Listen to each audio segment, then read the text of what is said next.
research and training.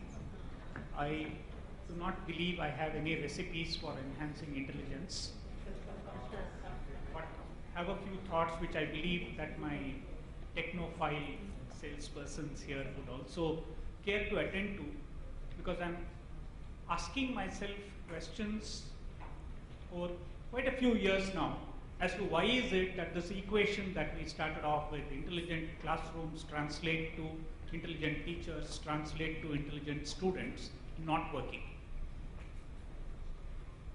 The very concept that we have here is that there is something that we know of which the teacher doesn't know.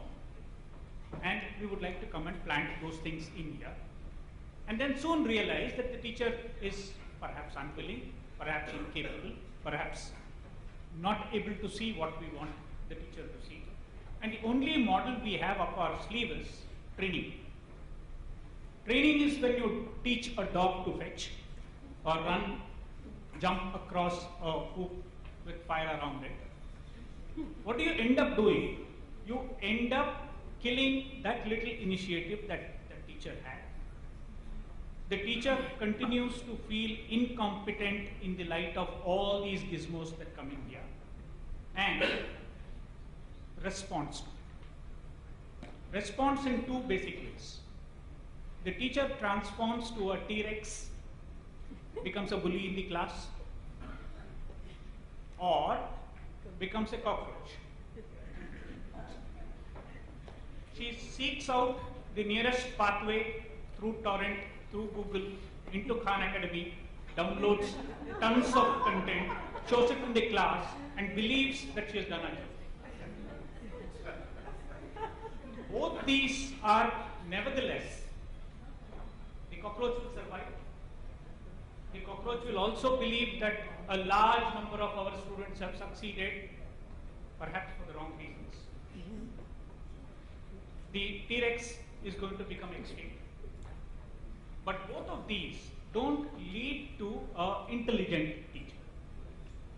And believing that this intelligent teacher is going to somewhere translate to an intelligent student is even far from true. All you need to do is go to Google Images, and search for children using computers. What is that imagery that you get? I'll give you one example. Pick up that advertisement that you normally see on Airtel Money. You have a bored child sitting on his couch, unwilling whatsoever to be interested in anything happening around. Even that little appeal that the father makes of a bill to be paid is done with an expression. He says, "Chalo, pooch liya to kar denge." This is what your students do in the class. They tolerate, they accept whatever is thrown at them, but this is not going to make intelligent teachers or intelligent students out of this lot. So saying, shall we throw the technology out? I believe no. Not because this technology has some great fascinating features which are going to overcome the kinds of issues which need to be addressed, but because this is for the first time that the environment is conducive for learning. By the way, one needs to warn ourselves that schooling is not the same thing as education. In the Gurukul system, the Guru never pretended that he was giving education to his children. He was giving capabilities which perhaps his children would go and invest upon, meditate the rest of their lives, and become educated towards the end. So let's not fall into that trap of believing that all these pieces of information up to class 12 is going to mean education. Education is an innate capability that you build in a student to reflect upon things, meditate upon things. Meditation is not standing up on a mountain. Meditation is about asking the right kinds of questions, seeking out the right kinds of answers. If this capability is what needs to be built up, and we believe our classrooms are limited because we do not have those libraries that the Japanese classrooms had, or all the other resources that those Japanese classrooms had, here is a technology which allows me to do. Not because it shows me something colorful, not because it is packaged in a manner which is, enticing to the student. That's like eating lollipop.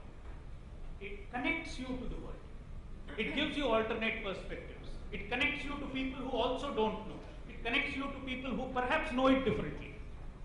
And in that connections is where we start seeking answers.